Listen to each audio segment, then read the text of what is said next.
time to find 5 really good writers. You know who you are. And 3 of them I'm introducing while we're up here. The first one is Sophfronia Scott. What I most appreciate, there's a million things I can say about Sophfronia. PHF, Sophfronia. What I most appreciate about Sophfronia Scott is her diligence. I don't mean by using this word that she is simply industrious or dogged. What I mean is that she pays careful and persistent attention to her writing on all fronts. She loves her characters, whether fictive or not, and shows that love by being careful to let them bloom all on their own, to speak and act and ponder and live the way they choose for better and for worse, instead of exerting her will over them all. That is, she is certainly persistent, she is diligent, to give them life and then let them live it. I've had the honor to work with her toward finishing a novel I believe will see print in the not-too-distant future. I've seen it in its most vaunted state, as for example this entry from early on in the book. For Val, the best part was when it was his turn to grip the stick in his hands and feel the sting in his palms when he thwacked the ball out into the street. It burned like hell, but he could sing with the pain because it just felt right to be making use of his body. Didn't his mama understand that? Didn't she know all the time she was scolding him for not being able to sit still when he was supposed to be practicing scales on the piano? That he was just trying to give in to his body's power. And I've seen it in its most elementary, and I'm talking elementary here. As with this entire chapter, coming about 2/3 of the way through the book, chapter 20, and this is all in all caps. Add chapter on Cecily and her desire awakened for wanting to go back to Val, but guilt over betraying Sam. Turn the page, next chapter, chapter 21. To which I responded, yes, this is a good idea. But what I've seen throughout is a writer that is an artist, working, playing at her craft, diligent to find the best and most beautiful path forward toward what will be, I am certain, very fine looking. Sophfronia Scott.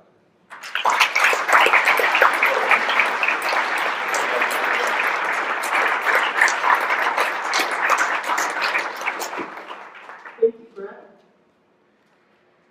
I would like to thank all of my advisors, Clint McCown, Ellen Lesser, Larry Sutton, Patrick Madden, Bret Lott. I am a dual genre student, and that means I've gone on a journey that I didn't expect to take. And because I didn't expect to do nonfiction. And my reading today is going to give you a taste of that journey. I'm going to read a little bit from the novel. I'm going to read an essay for you. And then I'm going to end with a prose poem, which was totally unexpected for me. For the novel, this is an African-American version of Dangerous Liaisons. It takes place in Harlem in 1947. And all you need to know for this part is that Val has seduced a woman, actually fallen in love with her, and then was shamed into dumping her. And some of you have heard me read the part where she comes to a tragic end. So that's part of the Dangerous Liaison story, you know that she does. This piece I'm going to read for you now is his point of view of what has happened. Val sat at the bar at his club, drinking his fill of bourbon. It had become his habit of the last several nights to exist unfed, unshaven, and unwell until the bar closed. Then he would go to Elizabeth's apartment building and stand across the street. He stared up at her windows until well past noon, when his legs threatened to unravel with exhaustion, and Sebastian arrived to drive him home for a few hours of miserable sleep. He'd stopped trying to call when she took the phone off the hook. He could only hope to see her, to speak to her in person, but her doorman had become resolute and wouldn't let Val pass the threshold. He had to wait for her to come out, and so far she had not. When Gladys Vaughn showed up in all her lumpy-bodied glory, she went in and stayed, and for once Val was actually grateful for her. He knew Gladys would care for Elizabeth, make her eat, and bring her out to the world again. He missed Elizabeth like he would miss the sun. He'd wandered in darkness ever since he left her, but for the most part he found the darkness comforting because it hid from him the wretched state of his soul. He used to think he didn't have a soul because of the way he went through the world, unable to feel anything or anyone really mattered to him. Always, though, there had been the glimmer of hope he glimpsed in the early morning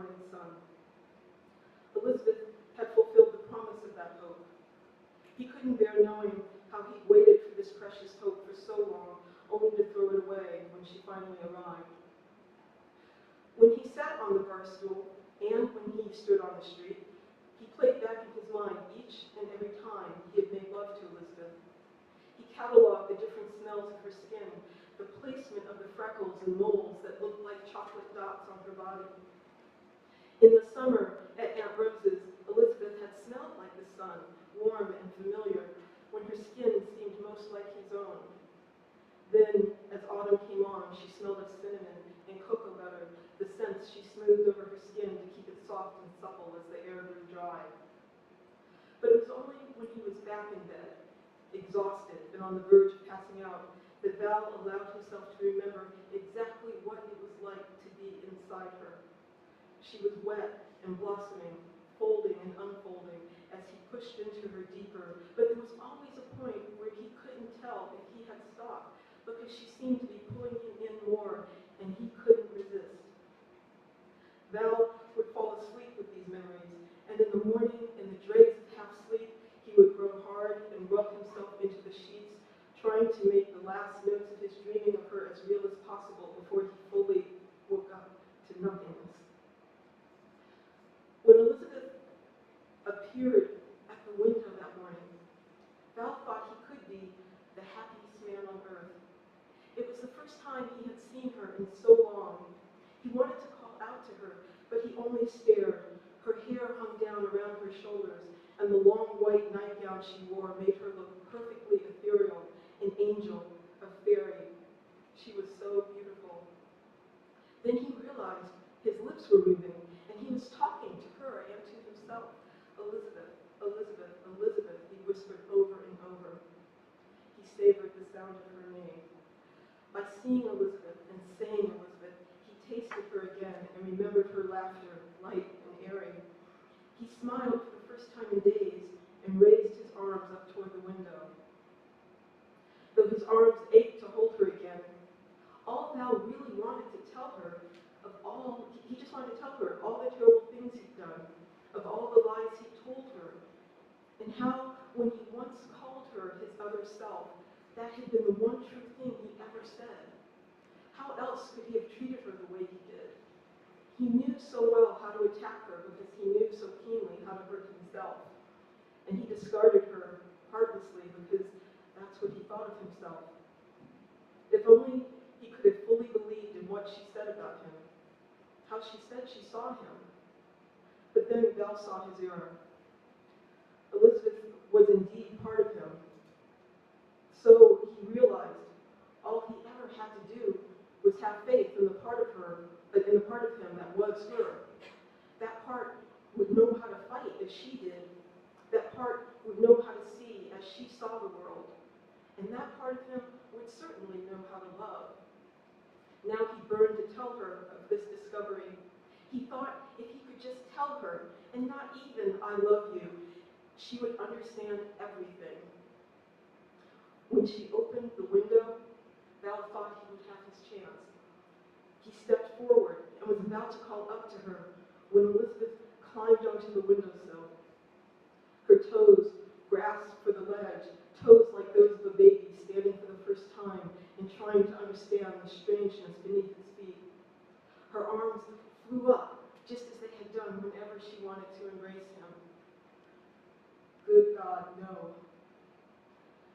She did it easily, bravely. He found himself marveling once more over her glorious strength.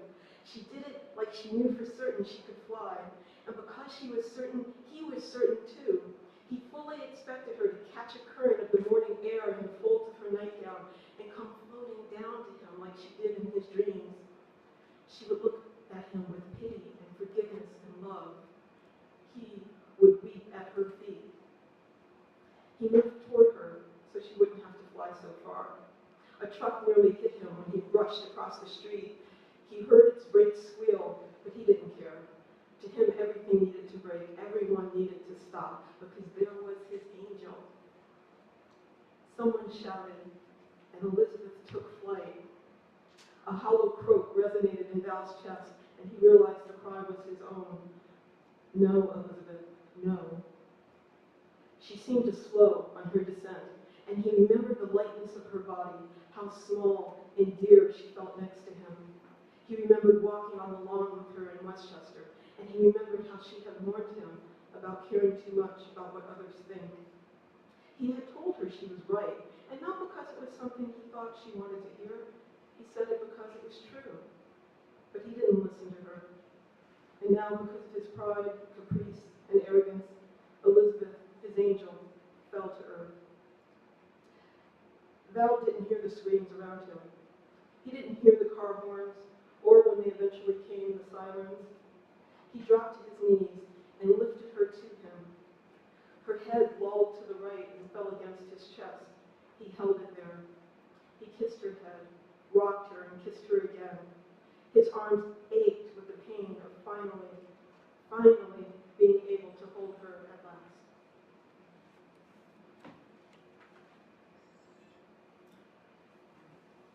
Now I'm going to read an essay for you.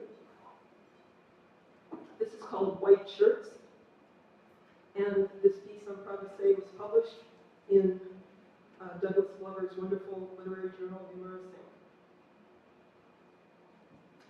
When my friend Jenny answered her cell phone that day, she said, "I'm walking with Jake and Ella and Grandma in Central Park. We're only a few blocks away. Come join us." Jake was Jenny's preschool-age son. Ella was her dog. And Grandma? Well, Grandma was Lena Horne, singer, actress, icon. I said okay, hung up the phone, and kept walking, but I was pretty sure I'd left part of my brain back on the corner of East 68th and Fifth Avenue. At that point, Jenny and I had been friends, dear friends, for close to 2 years, but I'd never met the legendary Lena. Her public appearances, even at family functions, were few. Our mutual friends spoke of her with hushed awe, wondering if they would ever get the opportunity being presented to me then. They talked about the possibilities of being tongue-tied, not knowing what to say, of coming off as being less than fully charged in the mental department. As I walked toward the park, I took on all of their anxieties, just assuming they were my own. I felt like the suede jacket I wore suddenly looked shabby, and the scuff marks on my boots were rising up, all white and too obvious. I found them, stroller, dog, and women, taking up most of the footpath near the East 70s. Jenny introduced me, and when Lena said my name, Frony, as I'm known in their family, the fear inside me melted. I recognized the lilt of her voice, but not from her recordings or from her movies. She sounded like someone I loved. I heard the tones of my father's sisters during my childhood, slow and elegant and beautiful. I don't remember what she wore, unusual for me because at the time I was mad for fashion, but I remember the glow of her skin, the way her chin tilted up to examine my face. Maybe she marveled over my freckles or the reddish-brown shade of my dreadlocks. From the intensity of her gaze, though, I gathered that she was searching not for prettiness, but for content. She wanted, I think, to see what was in my brown eyes. I remember bearing her weight as she took my arm, and we walked while Jenny pushed Jake in the stroller and supervised the leash but ever-roaming Ella. I like to believe she spoke to me as she did then because she had soon realized I was not like her granddaughter's other friends, urban and modern and lovely, but for her out of reach in terms of connections and references. Lena was born in 1917. My father, by then deceased, had come into the world in 1919, so I had grown up with her language, with her references. Talking to her was not that different from talking to my own father in our living room as he sat in his recliner.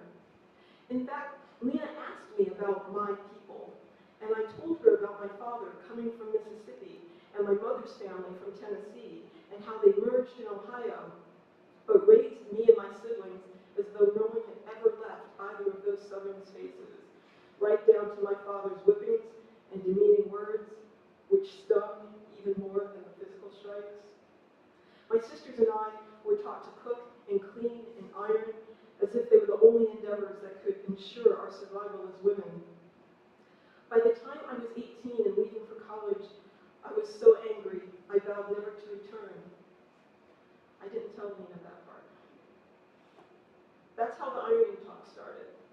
She seemed intrigued that I had learned so young and surprised that I still did it. My husband was and is and it never occurred to me to send the shirts out to be laundered and pressed, as most men in New York City, even those who couldn't afford it, probably did. Lena, I learned, had married young, just 19, to a man who, much like my father, insisted on his wife producing ironed shirts, fresh biscuits, and perfect needlework, but she had been taught none of it. It had been important to her to try. I could see that as a little frown creased Lena's brow. Her own father had been absent most of her childhood, and she seemed to have wanted the chance to show this kind of diligence for a man she loved. For a moment, Lena released my arm, and her pale hands at waist level swept through the air in front of her. I used to weep over that man's shirts, she said. I nodded, and we stood there together at an imaginary ironing board. The yellow leaves over our heads and under our feet provided the light for our work on that overcast day. And they were all white shirts, right? I asked. I remembered my father's own white shirts as I heard Lena answer, yes. We stood there, the shirt large and voluminous in Lena's small hands, the white cotton hopelessly scorched. Lena had squeezed my heart, and I wanted to cry, because I could feel how much she had loved her husband, how much she must have tried. I knew what it was to have such proof of obvious failure. I, too, had burned my father's shirt, and coffee, and biscuits, and collard greens. But I had been able to make adjustments, so many adjustments, until I had eventually mastered most domestic tasks and could present my father with perfect shirts and perfect biscuits. It never occurred to me what it would have been like never to be able to do it, to never be able to show love in this way. Of course, I wouldn't have said that when I was ironing my father's shirts, but I remembered the complete sense of pleasure and satisfaction when my father pulled on a shirt without making a critical remark. Maybe I even felt proud of the way he had looked. I wanted to tell Lena right then how to iron that shirt. Years later, it still seemed to matter, and I felt Lena would have listened, that she still wanted to know, like it was the answer to an essential but long elusive riddle. To this day, I have never read any proper instruction for how to iron a shirt. I suppose if I Googled how to iron a shirt, I would find enough information with video included to bring me to the level of the ironing elite. But I feel what I learned from my mother's hands is old magic. I don't want to meddle with it. I can tell you I start with the collar, unbuttoning it if it's that kind, and laying it as flat as I can on the ironing board. I press it end to end. Ironing the small parts of a shirt is when you're most likely to get burned. You have to hold the part close to the iron while you press, and your fingers are simply in harm's way. A burn rises quickly, a living red capsule on the surface of your skin. You think it will never heal, but that's how much it hurts when it happens. Ice is better than butter, I'll tell you that right now. Butter and burns is an old wives' tale. Working with steam is a blessing. I didn't have a steam iron when I was a kid, and my arms often ached with the effort of exerting the right pressure to smooth out the fabric. When I got older, my father bought us a Press-O-Matic, a smaller version of the huge rectangular ironing machines you see at the dry cleaners. But that's another story and a different set of burns. Next, I pick up the shirt and lay it on one side of the front with the buttons face down and running horizontally in front of me. I iron that, then the sleeve on that same side. Sleeves are tricky because of their roundness. They don't lie flat well, so I will usually iron a sleeve and turn it over to find the funky crease I didn't mean to create, running like a new slash down the arm. Once I fix that, I move to the other side and the other sleeve. Then I lay the back of the shirt out with the neck area fitted as much as possible over the narrow end of the ironing board. I press the back and all the little nooks of the back of the neck. I run the nose of the iron around inside the cuffs and then I'm done. It takes a lot of love to iron a shirt you will never wear. When I see a man wearing a meticulous shirt, I wonder who loves him, who has taken the trouble. Or did he have to send the shirt out because no one does? Thinking about my father now, I tend to focus more on the love and less on the anger. In many ways, I have forgiven him. Such forgiveness is possible, I believe, not because he is long long dead, but because of these unexpected moments of grace, reaching across generations, reminding me of this. The reason I hurt so much then was because I cared so much then. I still care. As I look back on that autumn afternoon and how Lena took my arm again as we continued our stroll through Central Park, I can see how in that moment I was in my 30s, Lena was in her 80s, but we were both girls ironing the shirts of the first men we ever cared for, hoping they could feel our love pressed hard into every crease.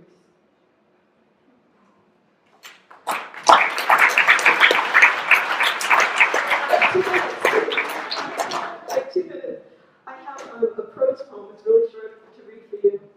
And you'll learn more about this because it's a form that we heard about yesterday in a lecture, but I didn't write this yesterday. This is called Honoring Autumn. It's a dervish essay. I learned about dervish essays a year ago when I first heard Robert Vivian do one, and it was like hearing about a toy. I was like, oh God, I want to do that. I want to do that. So this is called Honoring Autumn because it's an answer to a question. Someone asked me, how do you honor autumn? Honoring autumn, I turn my face to accept its first golden kiss, one silent plea for attention. So honoring autumn, I sit on a rock in the forest, patient audience to each leaf tumbling, honoring autumn with my presence, which autumn returns to me with the word moment, wrapped in twigs and wild grapevines that fall through my hands. So the word disappears at once as I sense it, and I offer my full gaze, honoring autumn, because no one wants to die alone, not even the sugar maple leaves that burn bright red just to make me look. And I do, and see these leaves aflame and dying as tiny phoenixes again and again, and in their smoke I smell cinnamon, and in their smoke I smell nutmeg, and I receive the promise of their ashes, which I need, since in honoring autumn, I am listening to the bell tolls of my own death gently approaching, and I will not miss it, as I would if I didn't think to cherish the leaves before a rainstorm, knowing many will be loosed before their time, and honoring autumn, I am hospice, preparing flowers for their winter demise, and I am hope, slipping bulbs like living secrets into the earth, and honoring autumn, I remember the seed that sprouted my son, planted in me in autumn, and how he blooms and blooms in everyday spring, reminding me of resurrection, even as I am honoring autumn, which I must do because death still must come first. And I lower my aging body into hot baths, so I will not resent the coming cold already creeping over the floorboards. And honoring autumn, I emerge from this liquid, glowing and warm, a newborn Venus, baptized and eager to embrace harvest moon, hanging full and heavy like a sleepy baby drawn from his mother's breast. And honoring autumn because autumn is orange like my hair, and yellow like my skin, and brown like my eyes, and teaching me how the beauty of all three will soon fall away. But autumn whispering hope, and autumn whispering love, and I am listening, autumn, and I am once more Red Riding Hood with my basket of light and smiles, traipsing through the tangled neverwood of a beloved friend's dream, to deliver autumn's message that we are eternal despite the falling all around us. And honoring autumn, he awakens and remembers he already heard this in a river carrying the autumn leaves away to their watery decay. And I awaken to those autumn leaves, glowing yellow outside my window, and autumn calling me to come, for I nearly slept through the moment of their letting go. And I rise, so I can learn to do the same, releasing ego and essence evermore into deep, deep blue autumn skies. And what is left of me falls into the softness of the loam, returning to the first bed of my being to await the precious breath of the divine, drawing me into life